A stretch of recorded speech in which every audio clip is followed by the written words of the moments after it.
Super Bowl is set, representing the AFC.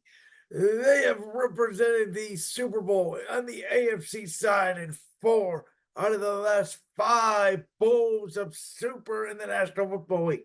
They are represented by Patrick Mahomes, Andy Reid, Travis Kelsey, and most importantly, Taylor Swift. And everybody's feeling 22 and rooting for the anti-hero. They are the Kansas City Chiefs.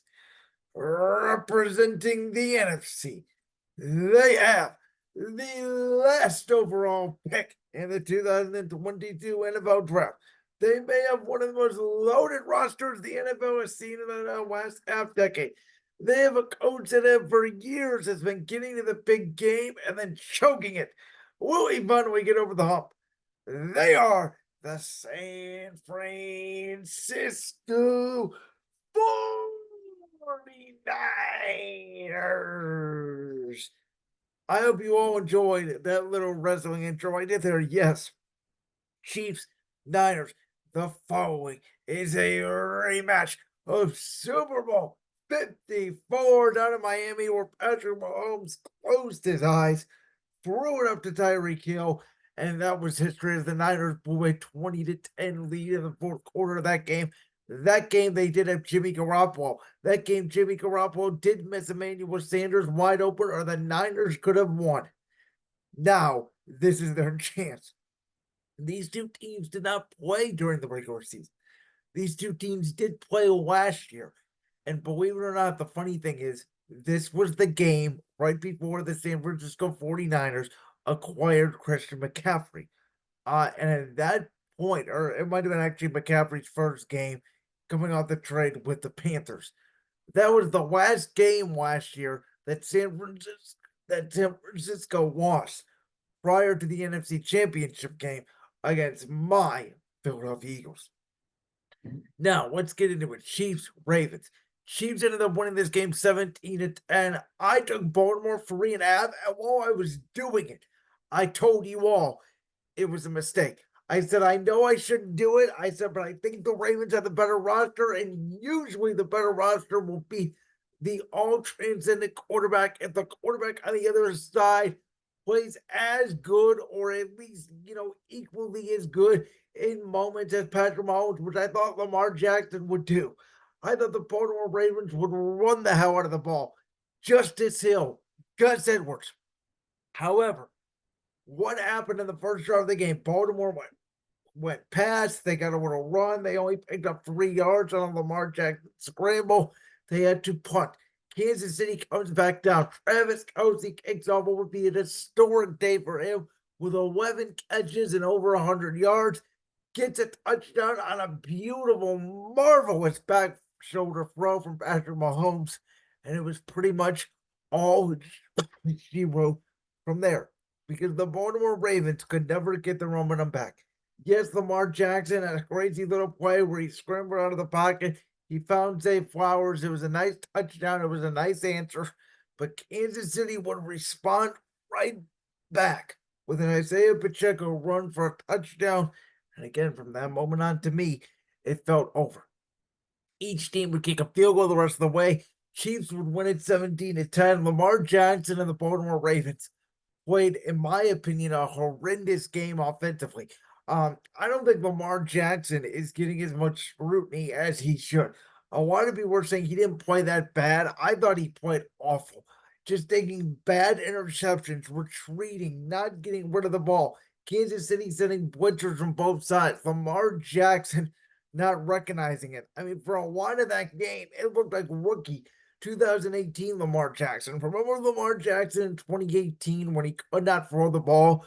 For most of that game, that's what it looked like. And outside of Zay Flowers, which that play at the goal line was insane, and Zay Flowers cost the team a lot of yardage with that stupid taunting penalty.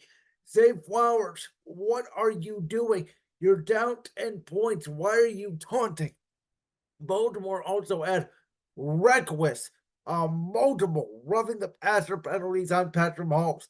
Pretty much, in my opinion, Baltimore was beating themselves. Kansas City did not score in the second half, and they won this game in the AFC Championship game. And we love John Iowa, the Harbaugh family, John, Jim. I have a lot of respect for Andy Reid, Kansas City, Patrick Mahomes, Travis Kelce, what they've done. And I got to tell you, Baltimore was completely outcoached. I said the Ravens look like a team of destiny, but so the last time I said that, I said it about the Phillies this year in the World Series. Phillies got wiped off the map by the Arizona Diamondbacks. I said be careful here. Kansas City was getting 3.5 points. I said they got 2.5 at Baltimore or at Buffalo, and I knew I should have taken Kansas City then, and I knew I should have taken Kansas City here because you can never doubt the combination of Andy Reid and Patrick Mahomes. Again, the crazy thing is, champions rise to the top. Kansas City showed their championship worth, and the Ravens completely crumbled under the pressure. And I'll give you something here that I don't think a lot of Ravens fans want to admit. Mike McDonald's a great defensive coordinator, yes. Todd Monken did change over to the offense, yes. But you got to admit this year, you got a little bit of a break. Joe Burrow being hurt. Justin Herbert on the Los Angeles Chargers not being as viable. Trevor Lawrence, the Jacksonville Jaguars choking at the end of the regular season. And you can make the argument as well. Josh Allen struggled first half of the season.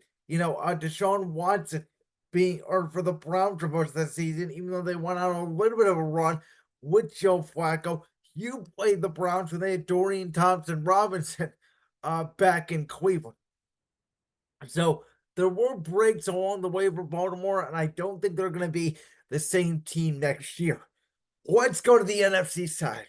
And I think all you have to say about this game is take the damn field goal, Dan Campbell. Dan, I love your aggressiveness. I was rooting for the Lions, and everybody knows I can't stand the Niners. I can't stand Brock Purdy, and they once again got outplayed for almost 3 quarters.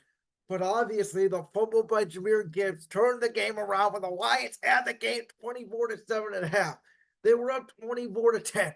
All they had to do was continue to run the ball. Jared Goff, there was no pressure on him. And what did I say about Jared Goff all season long? I don't care if he's outside. I don't care if he's inside. What I care about is the temperature. When Jared Goff is in warm weather California or he's comfortable inside of a dome, Jared Goff can rip it. He can be a top 10 quarterback in the NFL. When he's outside, cold weather, Baltimore, etc., Jared Goff, Chicago, Jared Goff struggles. He's not the same quarterback. The Lions had this game, folks. Brock Purdy was playing terrible. The Niners couldn't get anything going in the first half. And then, obviously, the deflection that led to the IU touchdown, the fumble that went to McCaffrey tying. At that point, you could tell the Lions were freezing up because the Lions are a young team. Yet despite that, it was 27-24, and the Lions had a 48-yard field goal. And I don't care if Badgley hasn't been great all year long. You're a professional NFL kicker. You're not a soccer player. As much as I talk about the fact that all these games come down to a kick, you're not a soccer player. Dan Campbell, you've been aggressive all year long. Take the damn field goal. Because if you take the field goal, it's 27-27 if you make it. And by the way, and I'm all for being aggressive, I think it's more likely you make the field goal than you convert that 4th down because the Niners defense has been getting stopped all second half because you have not adjusted. And I said the same thing about the Rams game. I said the same thing about the Tampa game. As much as I like Ben Johnson as an OC, and I think he's going to get the Washington Commanders job, Ben Johnson calls a great first half. He's a great scripter. He's a great play caller. In the second half now, in all 3 playoff games, and even though it resulted in 2 wins and 1 loss for the Detroit faithful, the Lions offense was pretty much shut down in the second half. That's how we get to Chiefs-Niners, which the Niners, by the way, are favored by 1.5. Here we go again with giving the Chiefs points. And I got to say, I'm not making the same mistake twice. In 2 weeks, Brandon's best bets, when it comes to the Super Bowl, I already have them locked in. I will reveal them the Thursday before the game. I'm just going to say, I think you're going to like my picks. Like that clip from the Brands World podcast? If so, make sure you go down there and hit that subscribe button. While you're down there hitting the subscribe button, make sure to also hit the notification bell so you never miss another upload. And make sure you check out all the other clips from the Brands World podcast right here on YouTube.